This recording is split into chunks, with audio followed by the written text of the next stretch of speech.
Hey everybody, it's Jimmy from the DIY and Digital, and I've got a quick preview of what's coming up next week. I've got the Arduino grade crossing project.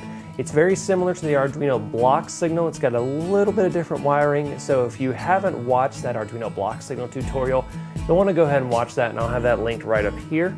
It's got the basics of what an Arduino is and the wiring and a lot of the similar principles, so it's very helpful to understand the Arduino grade crossing project.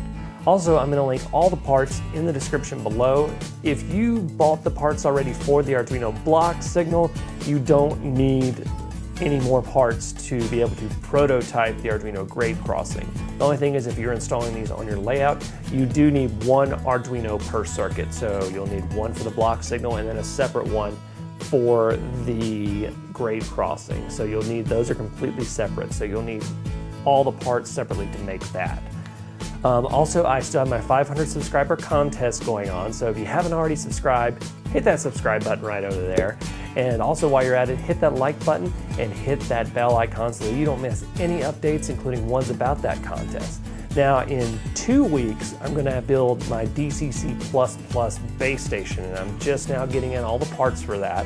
So I'm getting ready to start production on that. You'll definitely not want to miss that. For those of you that don't know what DCC++ is, it is a DCC base station that you can hook up to JMRI, and it is very, very inexpensive. I'm talking you can get out for under $40 if you really, really do it right.